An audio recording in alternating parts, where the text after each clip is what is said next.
За тэгээд бүтцээ томруулах болохоор та үндсэн хуулиа биелүүлдэг гэд яриад унах юм. Хэрвээ Монгол улсад хуулиа биелүүлдэг байсан бол биднэрт хуулиа биелүүлэх ёстой маш олон зүйлүүд байгаа. Хариуцлага хүлээдэг байсан бол маш олон сайд нар өнөөдөр сайдын ажлаа хийхгүй байх ёстой байсан. Тэгээд дид сайд сомлох болохоор хуулиа бид нар барьж ийн гэд яриад байгаа чи ерөөсөө шалтгаан юм шиг санагдаж байна ерхий сайд. Та дид сайд гэдэг зүйлээ анханаас оруулж ирэх ёсгүйч байсан. Одоо ч гэсэн татаад авах ёстой гэдэг дээр бол хатуу байр суурьтай байна.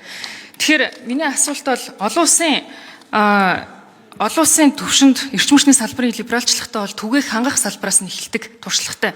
Олон улсын байгууллагууд ч тэр манай эрчим хүчний салбарын мэрэгчлэлтүүд бүгдээрээ хэлж байгаа нь түгээх хангах салбараасаа бид нэр ховчлыг хийх ёстой гэж яхад эсэргүүцэж байгаа юм шигээр зээз 3 4-өөс ч байд юм уу. Энэ цахилгаан хуучны цахилгаан станцуудаас эхэлж байгаа нь өөрөө 2-3 жилийн дараа энэ салбарын үннийг чөлөөлөгөөс болж эдгээр станцуудын үйл ажиллагаа доголдож эхэлнэ. Тэр үед нь энэ хувьчлал буруу байсан юм байна. Эрчим хүчний реформ ерөөсөө хэрэггүй байсан юм байна гэдэг зүйл рүү явуулах энэ алдаа давтагдах гад байна. Ерөнхий сайдаа. Тийм учраас эрчим хүчний реформыг явуулах ёстой, либералчлал хийх ёстой. Гэхдээ бодлогоо маш зүгээр тодорхойлж хийх ёстой. Энэ үн тарифыг ингээд төрөөс бариад идэг.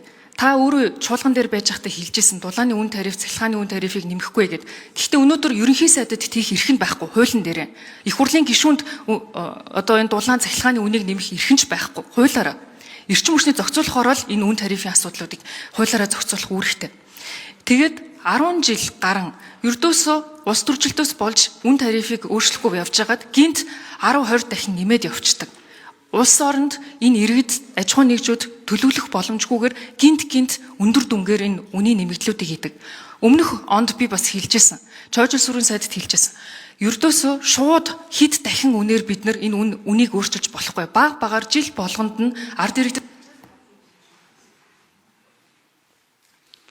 За нэгдүгээрт хууль тогтоох байгууллага хууль цахиж мөрдөх ёсгүй гэж хэлж болохгүй. Хууль дээдлэх тангараг өргөдөх. Би бүх хуулийг мөрдөж байгаа. Бид жишээлбэл төрийн албаны тоог 9 хувиар цамхтгаж хууль бишвэр тогтоомжийг хэрэгжүүлсэн. 9% гэдэг чинь асар том тоо шүү дээ. Хэдэн мянган хүнийг ажлаас чөлөөлөөд тэгээ энэ ажлын үргийн хийдэл зөрчил давхтал гаргахдаггүй тулд төрийн хяналт механизмыг ажилуулахын тулд хууль заасан эрхэмж чигүүргээл хэрэгжүүлж яах гэдэг хэлж байгаа. Хэрвээ энийг шаардлагагүйг бол та хууль санаачлаад энийг хэрэгжүүлж болно. Эрчим хүчний либералчилж гэсэн тэр. Та бүхний хандлага чинь буруу байгаа. Ард иргэдэд өөрүүлэх ачааллаас нь эхлэх гэдэг.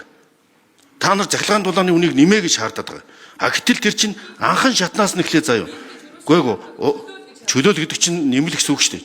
Чөлөөл гэдэг чинь. За чөлөөл гэдэг чинь нэм гэсэн үг. Энэ суур үн байдаг учраас инфляцид шууд нөлөөлдөг ард иргэдийн кармаараа шууд орно. Захилгаан эрчим хүчний үн шингээгүй нэг бүтээгдэхүүн байхгүй суур үн. Энэ суур үнийн чинь суураас эхлэх ёстой маа. Яг тэгвэл уул уурхай нүүрс үйлдвэрлэж байгаа өртөгч нь авилгалаас болоод өөрчлөхгүй системээс болоод өндөр үнэтэй болгоом тэн дээр бас тодорхой хувь иргэдийн хяналт бий болох хэрэгтэй байна. Энэ чинь ховжлох гэдэг юм шиг цахилгаан станцуудыг. Хувийн цахилгаан станцууд аль хэдийн байгууллагууд гэрээ байгууллагууд эхэлсэн байна. 9 центр худалдаж авч байна. Гэтэл иргэдэд нийлүүлж байгаа хүн чинь өөр байна, тийм ээ? Тэгэхээр чөлөөлөх гэсэн үг үстэй. Тэгэж биеийнхээ хавраад яг чөлөөлнө гэдэг чинь. Тийм учраас 9 центр одоо жишээлбэл хувийн цахилгаан станцууд нийлүүлээ эхэлсэн. Тэгтэл 34% жишээлбэл Монгол шуудын компани 34% олон нийтийн болгож биржээр арчилснаар ашигт ажиллагаа өөр ашиг 1.6 дахин сайжирсан байна. Энэ ерөөсөө иргэдийн хяналт бий болгож байгаа. Түүнээс биш стратеги ажил бүхтэй салбаруудыг хөгжлөх гэдэг юм огт байхгүй уучлаарай. Тэр аж ахуй нэгжүүд нь иргэд нь 34%, тэр уурхаанууд дээр ард иргэдийн хяналтыг болгоё. Тэр станцууд дээр бий болгоё. Ингээд түгээх дамжуулах